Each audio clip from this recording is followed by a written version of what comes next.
Excitement pulsed through the air when the world learned that Kate Middleton, the Duchess of Cambridge, is expecting her fourth child. Could this news shift the tide for a monarchy under pressure? The revelation stunned even the most seasoned royal watchers, especially given the shadow of King Charles's health struggles and the immense weight on William and Kate's shoulders as future leaders. In a time of uncertainty, this pregnancy feels like a beacon of hope, a bold new chapter unfurling in the unsteady story of the British royal family. The announcement alone has prompted a cascade of questions. How did she manage to keep such a secret? What does it mean amid King Charles's declining health? And how will this child reshape the future of a royal household already under intense scrutiny? The timing, following Kate's courageous admission of battling cancer, makes the news all the more remarkable. That she would embark on another pregnancy so soon after enduring such a personal health ordeal raises both admiration and speculation across the globe. Throughout the palace halls, whispers echo of succession, legacy, and survival. This child may come to symbolize more than a royal heir. Some see it as an affirmation that life presses on, even when pressure mounts. For William and Kate, this new life arrives under rare circumstances, both joy and complexity wrapped in one announcement. As the outside world buzzes, the couple prepares quietly for what lies ahead. When she first became a mother, Kate invited openness into royal life. With George in 2013, she broke from tradition to speak candidly about her severe morning sickness, hyperemesis gravidarum, revealing a side of motherhood often hidden behind palace walls. That decision felt revolutionary, a royal willing to show vulnerability. Over time, she spoke of her techniques, hypnobirthing, mindfulness, coping strategies, and made her journey deeply human. When she later discussed her pregnancy struggles in 2020, many saw a princess not defined by protocol but by perseverance. Amid public fascination, Kate's maternal narrative became rooted in everyday realities: avocados and pickles on toast, craving comfort foods, or the simplicity of homemade vegetable curry from Buckleberry. Those small details have become touchpoints for empathy, reminders that royal or not, she shares the same aches, the same hunger, and the same hope. William, throughout, has stood beside her, not as a distant figurehead but as a partner sharing burdens. When she faltered, he steadied. When she worried, he comforted. Their relationship, though always under watchful eyes, reflects patience and quiet strength. Their approach to parenting has redefined the role inherited by royal women for centuries. Kate refused to mask fear or exhaustion. She refused to present a flawless image at all times. Instead, she offered glimpses of motherhood in its rawness. Birth was not simply ceremony to be orchestrated, it was deeply personal. Her openness resonated with the public, dismantling the unreachable myth of perfection. The struggle she shared, of fatigue, of doubt, of weight, made her more relatable, more real. William's support has never been just symbolic. His involvement runs deeper than ribbon-cutting or public appearances. At home, his comforter, protector, and balance. His soothed sleepless nights when Kate was jarred by illness. His taken on photo ops and celebrated milestones when she was too unwell to partake.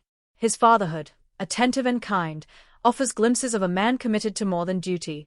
His inspiration from Diana's compassionate legacy shapes how he raises their children, grounded, emotionally attuned, kind. For George, Charlotte, and Louis, Kate and William strive to engineer a childhood that, while framed by royal context, nurtures authenticity.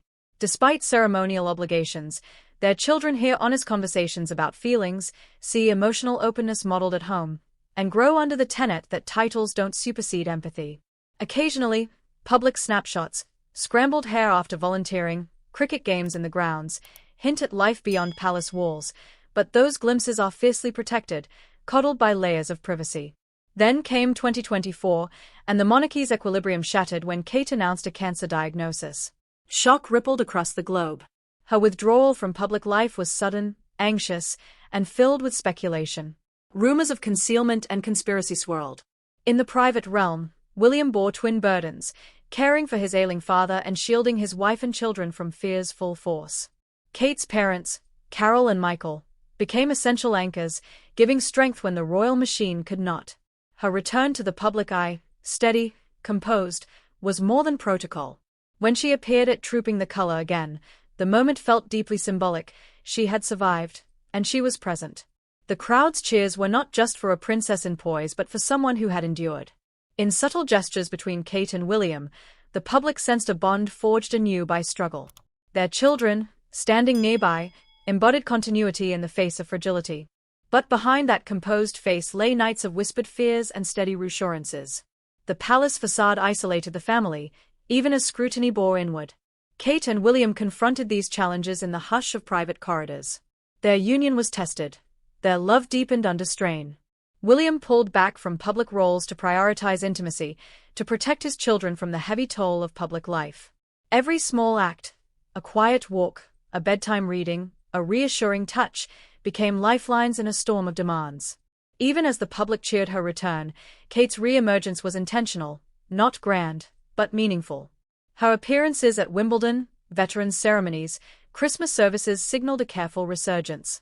She spoke, at times, about ongoing physical challenges, lingering fatigue and side effects that remind her she is human. She has said that chemotherapy's end did not mean a return to old normal. Each day carries the echo of recovery.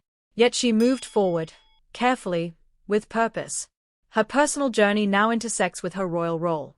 She leveraged her experience into advocacy, mental health, empathy, connection. She blends duties with authenticity. In every speech, every foundation she supports, she weaves threads of resilience.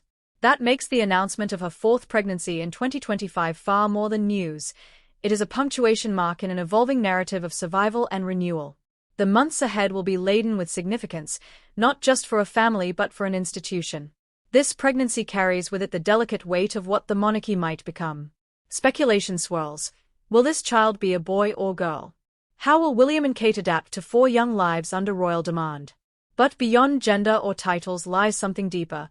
This child stands as defiance against fragility and as evidence that the human heart endures. As they step into this next chapter, Kate and William will balance ceremonial expectation with private joy. Their path forward will require recalibration, public duty entwined with family safeguarding. They've already proven resilient in turbulence. This new life offers continuity, reminding the world that, however intense the glare of royalty, at its core is family. The public watches and speculates, but inside their walls, this announcement is first and foremost love manifest. That love echoes far beyond palace gates. It invites us to see not just royalty, but people, faced with fear, pressed by expectation, sustained by hope. Their story whispers that strength is not absence of struggle, but perseverance through it. This new child may be royal by birth, but its significance lies deeper, a testament to endurance, renewal, and the quiet power of choosing life amid uncertainty. If you've been moved by Kate and William's journey, show your support by giving this video a thumbs up, and don't forget to subscribe so you don't miss more stories about royal life and human courage.